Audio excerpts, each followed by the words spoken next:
ये भविष्य में आपके लिए सफलताओं के दरवाजे खोल देगी। मेरे युवा साथियों, मुझे बताया गया है कि इस प्रतियोगिता में कुश्ती, कबड्डी, हॉकी जैसे खेलों के साथ साथ चित्रकारी, लोकगीत, लोक नृत्य और तबला, बांसुरी आदि के कलाकारों ने भी भाग लिया है।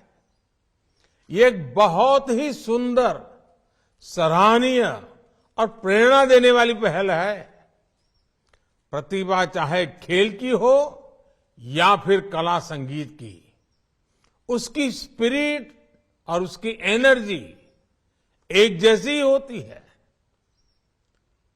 खासकर जो हमारी भारतीय विधाएं हैं, जो लोक विधाएं हैं, उन्हें आगे बढ़ाने की नैतिक जिम्मेदारी भी हम सब पर साझी जिम्मेवारी है। रवि किशन जी खुद तो इतने प्रतिभावान कलाकार है ही, इसलिए स्वाभाविक है वो कला की अहमियत को बहुत अच्छे तरह से समझते हैं। मैं इस आयोजन के लिए रवि किशन जी को विशेष रूप से बधाई देता हूं। साथियों, बीते कुछ सप्ताह में सांसद खेल महाकुंभ में ये मेरा तीसरा कार्यक्रम है। मैं मानता हूं कि अगर भारत को दुनिया की श्रेष्ठ स्पोर्टिंग पावर बनना है तो उसके लिए हमें नए नए तौर तरीके ढूंढने होंगे, नए रास्ते चुनने होंगे, नई व्यवस्थाओं का भी निर्माण करना होगा। ये सांसद खेल महाकुंभ ऐसा ही एक नया मार्ग है, नई व्यवस्था है। खेल की प्रतिभाओं को आगे बढ़ाने के लिए ये बहुत जरूरी है कि स्थानीय स्तर पर निरंतर खेल प्रतियोगिता होती रहे। लोकसभा स्तर पर इस तरह की प्रतियोगिताएं स्थानीय प्रतिभाओं को तो निखारती ही है, साथ ही पूरे क्षेत्र के खिलाड़ियों के मोरल को भी बूस्ट करती है। आप देखिए, इससे पहले जब गोरखपुर में खेल महाकुंभ हुआ था तो उसमें करीब 18-20 हजार खिलाड़ियों ने हिस्सा लिया था। इस बार ये संख्या बढ़कर करीब 24-25 हजार हो गई है। इनमें से करीब 9,000 तो मेरी बेटियां हैं। आप में से हजारों की संख्या में ऐसे युवा हैं जो किसी छोटे गांव से आए हैं, छोटे कस्बे से आए हैं। ये दिखाता है कि सांसद खेल प्रतियोगिताएं किस तरह युवा खिलाड़ियों को नए अवसर देने का नया प्लेटफॉर्म बन रही है। साथियों, किशोर अवस्था में अक्सर हम देखते हैं कि बच्चे किसी ऊंची चीज से, किसी पेड़ की डाल को पकड़ करके लटकने लगते हैं कि उनकी लंबाई थोड़ी और बढ़ जाए। यानी उम्र कोई भी हो, फिट रहने की एक भीतरी इच्छा हर किसी के मन में रहती है। हमारे यहां एक समय था जब गांव देहात में होने वाले मेलों में खेलकूद भी खूब होते थे। अखाड़ों में भी भांति भांति के खेल कराए जाते थे। लेकिन समय बदला और ये सारी पुरानी व्यवस्थाएं धीरे धीरे कम होने लगी। हालात तो ये भी हो गए कि स्कूलों में जो पीटी के पीरियड होते थे उन्हें भी टाइम पास का पीरियड माना जाने लगा। ऐसी सोच की वजह से देश ने अपनी 3-4 पीढ़ियां गंवा दी। ना भारत में खेल सुविधाएं बढ़ी और ना ही नई खेल व्यवस्थाओं ने आकार लिया।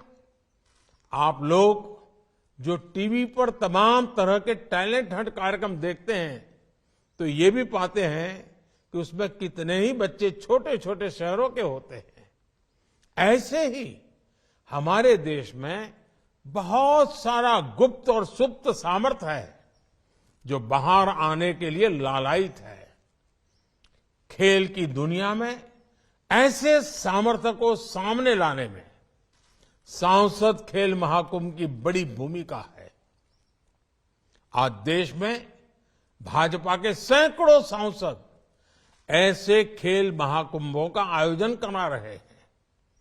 आप कल्पना करिए कितनी बड़ी संख्या में युवा खिलाड़ियों को आगे बढ़ने का मौका मिल रहा है। इन प्रतियोगिताओं को से आगे बढ़कर कई खिलाड़ी राज्य स्तर और राष्ट्रीय स्तर पर खेलेंगे। आप में से ही ऐसी प्रतिभाएं भी निकलेगी जो आगे जाकर ओलंपिक जैसे अंतर्राष्ट्रीय आयोजनों में देश के लिए मेडल जीतेगी।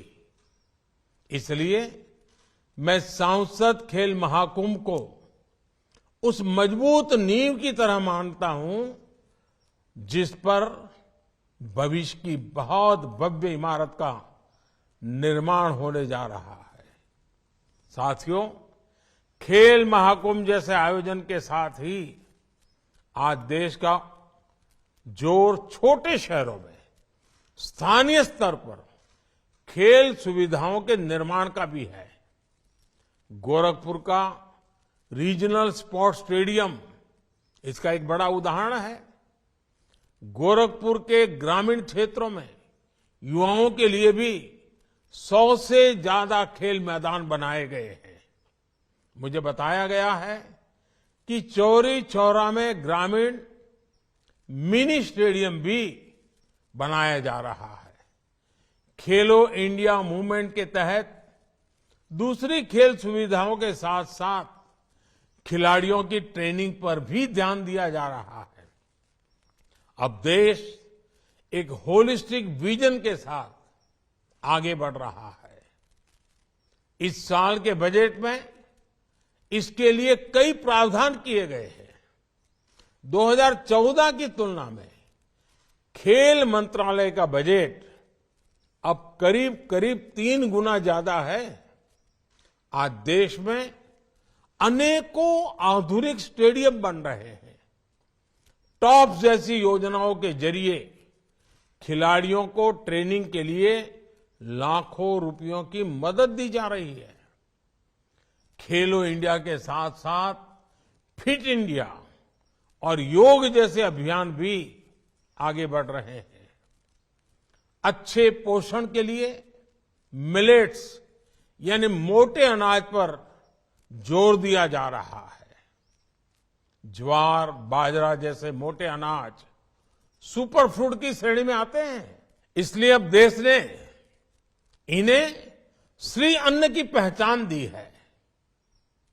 आप सभी को इन अभियानों से जुड़ना है, देश के इस मिशन को लीड करना है। आज ओलंपिक्स से लेकर दूसरे बड़े टूर्नामेंट्स तक जिस तरह भारत के खिलाड़ी मेडल जीत रहे हैं, उस लीगेसी को आप जैसे युवा खिलाड़ी ही आगे बढ़ाएंगे। मुझे पूरा विश्वास है कि आप सब इसी तरह चमकेंगे और अपनी सफलताओं की चमक से देश का नाम भी रोशन करेंगे। इसी शुभकामना के साथ आप सभी का बहुत बहुत धन्यवाद।